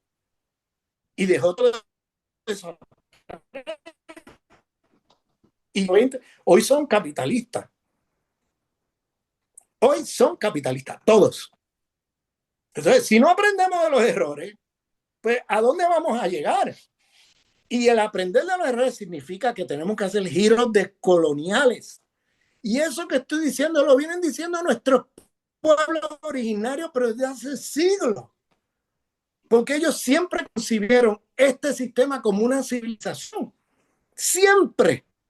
No tuvieron la menor duda, porque si tú miras, una cosa es ver los barcos saliendo de Europa, ¿no? Que si tú miras el sistema, ¿no? Cómo se generó los barcos saliendo desde Europa en la expansión colonial a colonizar otros continentes, pues claro, desde ahí lo único nuevo que te aparece es el sistema económico capitalista, porque el racismo ya estaba ahí en Europa, el patriarcado de la cristiandad ya estaba en Europa, la cristiandad como visión, con su dualismo, todo estaba ya allí en Europa, entonces nada es nuevo, lo único nuevo es el sistema capitalista, entonces tú enfatizas en el capitalismo porque lo demás estaba allí en Europa, pero ese es el peor de los eurocentrismos, el que piensa que la historia local europea es historia mundial. ¿Quién te dijo que el sistema racial, el sistema eurocéntrico, el sistema de la cristiandad, el patriarcado de la cristiandad, el dualismo de la cristiandad y luego el dualismo que todo eso estaba allá en el resto del planeta? Eso no estaba en el resto del planeta. Llegó un paquete de dominación cuando fueron a destruir civilizaciones e imponer la suya. Eso será no para la historia local europea, pero la historia local europea no es historia mundial. Eso no existía en el resto del planeta. Entonces, eso lo tienes que teorizar como parte del sistema nuevo que se forma. No lo puedes dejar de lado, a menos que seas eurocéntrico. Si eres eurocéntrico, pues tú crees que lo único nuevo fue el capitalismo. Pero si tú miras el sistema desde el punto de vista de los barcos llegando a tus tierras, entonces lo que se aparece es un paquete de relaciones dominantes, todas nuevas, porque no existía cristiandad en este lado del planeta. No existía, no existía patriarcado de la cristiandad, no existía racismo, ¿bien? No existía capitalismo, no existía nada de esas estructuras de dominación que tenemos y existían acá. Eso se creó con la expansión colonial europea. Y entonces lo tienes que entender como un sistema con multiplicidad de jerarquías de dominación. Y tienes que entonces entender el sistema económico capitalista como un sistema que fue creado y constituido a civilizatoria modernas occidentales. Y eso tiene implicaciones políticas, porque ya no te puedes plantear lo que pasó con Moisés. Pensar que cambiando el sistema económico, pues ya todo se va a resolver. Tienes que plantearte el sistema civilizatorio. Tiene que ser una lucha no solamente anticapitalista, tiene que ser antisistémica. Tiene que ir contra un sistema civilizatorio de muerte, tiene que ir por el buen vivir, tiene que ir por una nueva forma de autoridad política que sea plurinacional y tiene que ir por un proceso de descolonizar todo lo que tenemos alrededor. Pues todo lo que está alrededor ha sido tocado con la vara mágica del efecto moderno colonial. Entonces estamos colonizados por todos lados. Entonces tenemos que descolonizar la política, descolonizar la economía, descolonizar la estética, el concepto de gusto y belleza, ¿no? Tenemos que descolonizar la pedagogía, descolonizar la producción de conocimiento, descolonizar la espiritualidad. O sea, esto es un proyecto más grande de lo que nosotros estamos alcanzando a ver con esos paradigmas distorsionadores del marxismo eurocéntrico del siglo. Bien, o sea, te voy a dar otro ejemplo. Y esto, aquellos marxistas que estén en la audiencia, agárrense de la silla. La ideología alemana, que se considera un clásico del marxismo, de Marx y Engels, ustedes sabían que eso nunca lo escribió ni Marx ni Engels, que eso nunca lo escribieron ellos. ¿Ustedes sabían eso? Marx y Engels nunca escribieron un libro que el marxismo del siglo XX nos lo vende como un clásico del marxismo. Nunca lo escribieron. Eso fue un cut and paste, ¿sabes? Cut and paste, un copia y pega en el lenguaje de las computadoras, que hizo el estalinismo para generar un marxismo modo, un marxismo dogmático, un marxismo reduccionista en el siglo XX. Entonces hicieron un texto, se inventaron un libro, Marx y Engels, que ellos nunca escribieron. Nunca escribieron ellos eso. O sea, hay un Marx desconocido que quien lo descubre es Enrique Dussel, afortunadamente un pensador latinoamericano que tiene su obra en castellano. Podemos acceder a su obra de ese Marx desconocido. Tiene como 5 o 6 volúmenes. Tiene un libro que se titula Las metáforas teológicas de Marx.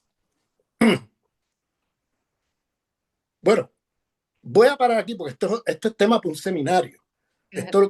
Esto que estoy diciendo aquí es tema para un seminario, no para decir tres tonterías y seguir caminando. Es que esto es tema para un seminario. Acaba de salir un libro en Bellaterra que se llama algo así como, está editado por Katia Colmenares. Se llama Un Marx para nuestros días, algo así. Ese libro te recomiendo que lo busquen. Bellaterra, editorial Bellaterra, acaba de publicar un libro editado por Katia Colmenares con varios autores de ese Marx desconocido, ¿no? Que están sacando, ese libro está sacando a flote todo eso que Marx dijo que los marxistas del siglo XX nunca entendieron y además en muchos terrenos. Hay más de 100 volúmenes de Marx que nunca fueron publicados, que están en la biblioteca de Marx y Engels en Berlín.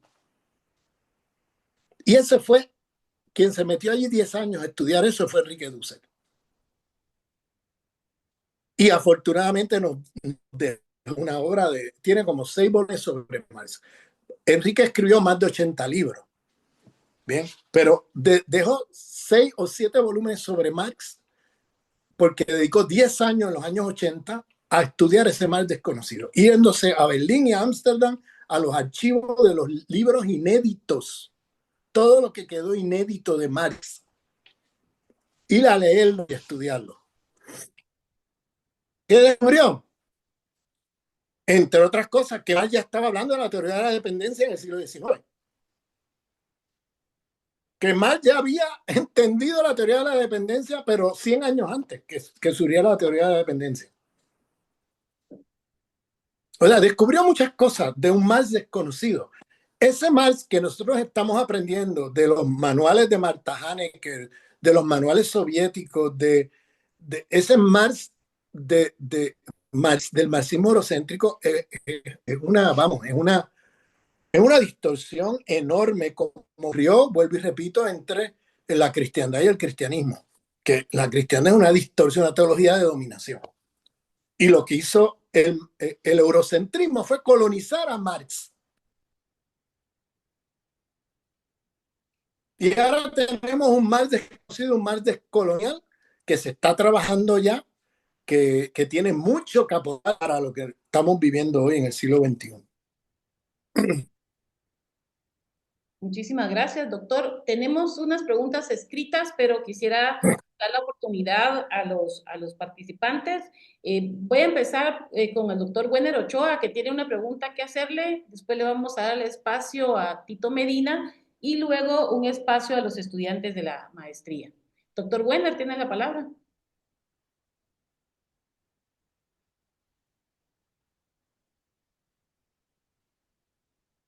No sé. Hola, hola, hola, no sé si se escucha. Estaba de hablar, pero creo que es mi teléfono. Sí, sí, te escuchamos.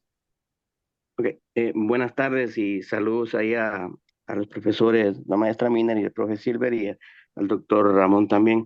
Bueno, primero quiero decirle que muy buena ponencia y totalmente de acuerdo con usted, que da para mucho discutir, porque aún el buen vivir es cuestionado, le cuento, y porque también hay corrientes de pensamiento más allá del buen vivir y otras que no están consideradas ahí, pero en realidad quiero irme puntualmente a lo que le preguntaba en el chat, que es que, ¿cómo interpreta usted el papel de la ONU hoy en día promoviendo la Declaración de los Pueblos Indígenas en este contexto eurocéntrico y descolonial que estamos hablando? Porque, digamos, no me dejará mentir que por ahí tenemos varios pensadores, entre comillas, descoloniales, pero que bien que se adaptan y viven alrededor de ese tipo de ayudas y de agendas que vienen de esas entidades eurocéntricas. Entonces, me queda como la duda de ¿cómo interpretaría usted ese papel de la ONU? ¿O es que podemos decir que la ONU está siendo cada vez más descolonial? Ahí la dejaría así en breve para poder escuchar a los demás compañeros también y aprender de ellos. Y muchas gracias por su ponencia, muy buena.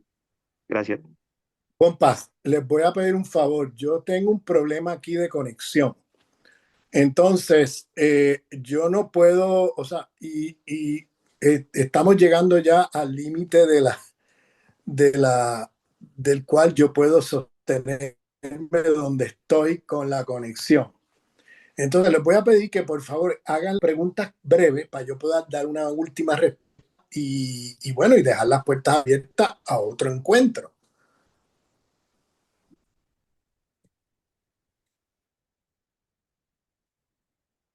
Eh, no sé si nos escucha, doctor. ¿Escuchó la pregunta del doctor Wenner?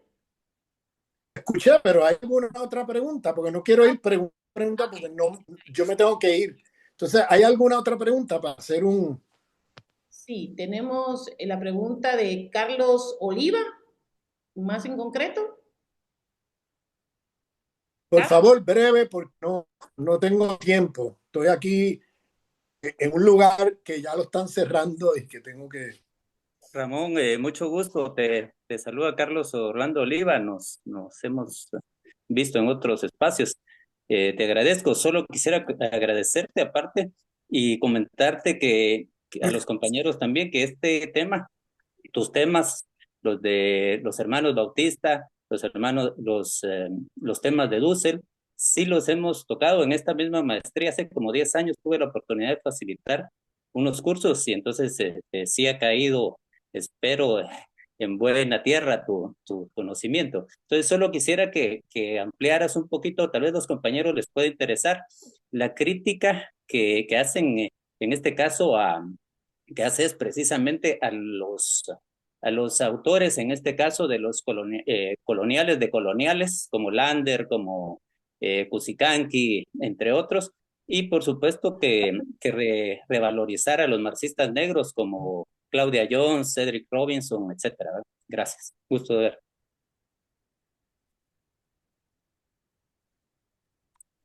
gracias, Carlos. Un participante de la maestría, por favor, que sé que tienen preguntas, si quieren hacerlo ahora. Gloria, Carlos, si quieren hacer alguna de las preguntas de manera rápida, por favor, que se nos acaba el tiempo.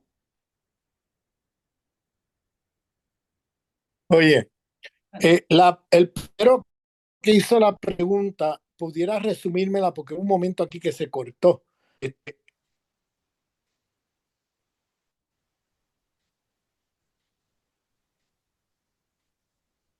Aló. Doctor Wenner, Co- creo que es con usted. No, te pregunto a ti misma, si lo puedes resumir. Sí, la primera pregunta que se hizo es cómo interpretar el papel de la ONU Ok, que promueven los perfecto. pueblos indígenas en un Sí, en contexto. esa parte, vale, esa parte se... Bien, ahora. Bueno, respondo entonces. Si no hay más preguntas, respondo. Eh, en primer lugar, la ONU es un aparato que se formó en 1945 como parte de la hegemonía del imperialismo estadounidense después de la Segunda Guerra Mundial. Entonces, la ONU es una organización obsoleta.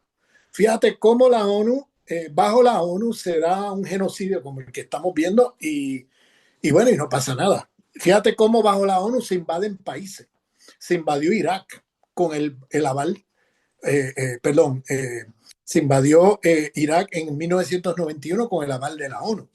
Luego se invadió Libia, ¿no? Con el aval de la OTAN, la ONU y todo eso. O sea, lo que te quiero decir es que la ONU está en crisis terminal, porque es una organización internacional que no cumple sus promesas. O sea, que la promesa de, eh, de tener un mundo de paz, un mundo donde se respeten derechos humanos, etcétera, es que eso es una contradicción insalvable, como todos los años el mundo vota en contra del bloqueo a Cuba. Solamente dos países y dos o tres países, entre ellos Estados Unidos e Israel, votan en contra de acabar el bloqueo a Cuba, a favor del bloqueo. Y sin embargo el bloqueo sigue, a pesar de que la mayor parte de los países del mundo, cientos están en contra del bloqueo a Cuba. Fíjense cómo cada vez que se discute el tema del genocidio de Israel en Palestina, que no es nuevo, que lleva 100 años y 75 años de Estado de Israel haciendo genocidio contra los palestinos, que esto no viene de lo que está pasando ahora en Gaza, viene de bien atrás. La limpieza étnica de Palestina empezó hace 100 años con el colonialismo británico y continuó con el Estado de Israel. O sea, eso no ha parado. Y entonces en la ONU, cada vez que se discute el genocidio del Estado colonial racista de Israel hacia los palestinos, viene el veto de Estados Unidos en las Naciones Unidas y no se puede discutir. Se bloquea cualquier discusión. ¿Se vean dónde estamos? Entonces, eso como un ejemplo de la crisis terminal de las instituciones de este sistema civilizatorio de muerte. O sea, estamos en una crisis terminal. Por eso el mismo Trump está echando al aire, tirando la mesa al aire contra todas las instituciones que creó la misma hegemonía americana, porque ya ni siquiera a ellos les sirve. Ya ni a ellos les sirve eso. Entonces está tirando al aire la Unión Europea, la OTAN, tirando al aire las Naciones Unidas, tirando todo al aire, porque ellos ya están en una crisis terminal y necesitan de otra manera de funcionar, necesitan hasta el neoliberalismo.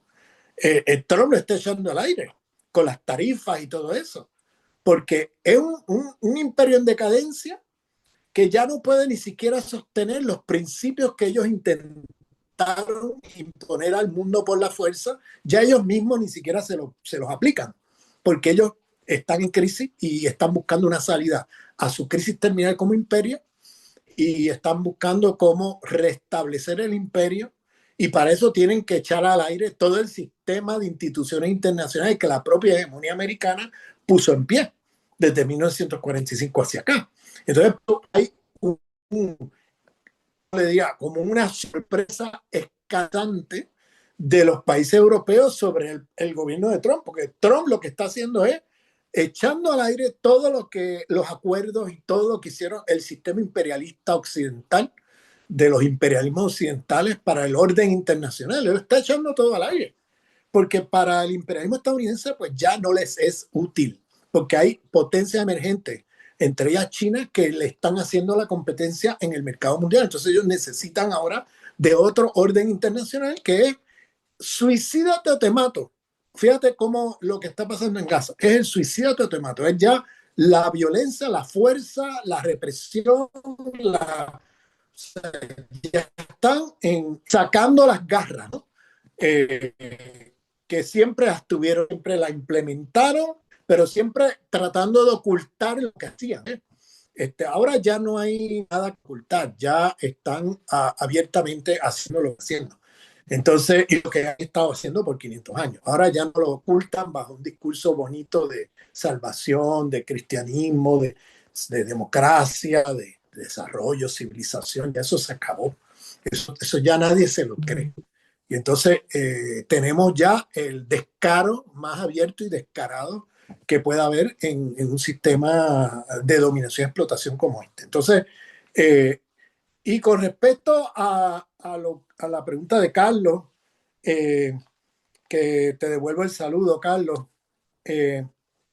pues sí, yo públicamente récord, y ahí están los videos para el que quiera escucharlo, criticando a la misma corriente de colonial. La corriente de colonial se ha convertido en moda académica, se ha convertido en una moda académica utilizada ahora por ciertos académicos para hacer lo que yo llamo decolonialidad colonial. En Venezuela, enfrentaciones con el imperialismo, se van del lado del imperio a repetir las mentiras del imperio contra los pueblos. Entonces yo he salido públicamente a denunciarlo, porque en realidad usan el término de colonial como una moda, pero en realidad están del lado del imperio donde quiera que hay conflictos álgidos frente al imperio. Es decir, cuando quiera que haya antiimperialismo, ellos aparecen repitiendo las narrativas del imperio sobre Venezuela, sobre Bolivia, sobre lo que sea. Y entonces yo he tomado distancia públicamente de eso, porque para mí lo de colonial no es una moda académica, no es una,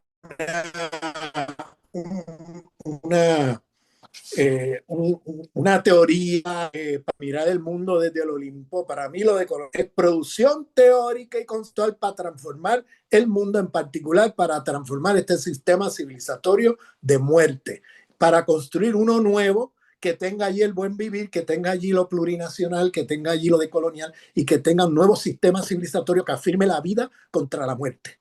Y en eso estamos. Eso es lo que llamaba Dussel la transmodernidad, un sistema civilizatorio más allá de esta modernidad occidental de muerte que ha producido muerte y sigue produciendo muerte, en un sistema que él llama eh, el, el ecoceno, un sistema civilizatorio que afirme la vida frente al antropoceno, que habla civilizatorio que afirme la vida y reproduzca la vida. Y en eso estamos y hacia eso vamos. Muchas gracias. Muchísimas gracias, doctor Ramón Grofóbel. En realidad creo que hay muchos que quisieran hacer preguntas, pero ya no tenemos el tiempo y también creo que ya son 2 horas que usted está hablando, debe estar cansado y tenemos mucho material en el Internet sobre usted y los estudiantes ya han tenido acceso también a esto.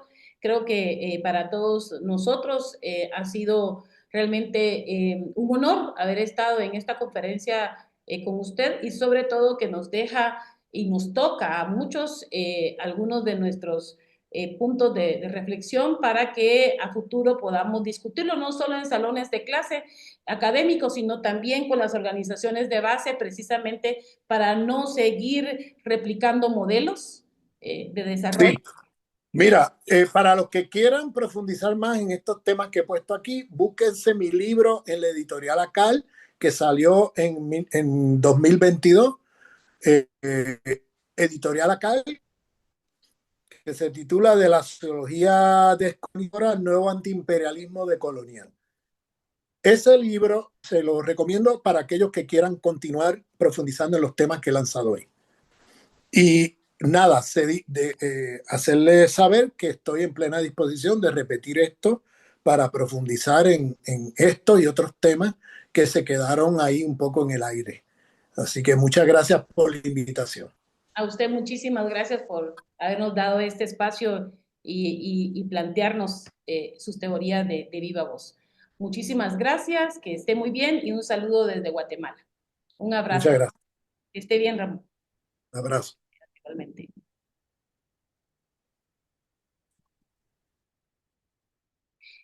Solo para los que estamos grabamos la conferencia y quienes quieran tener acceso, con mucho gusto se los vamos a compartir.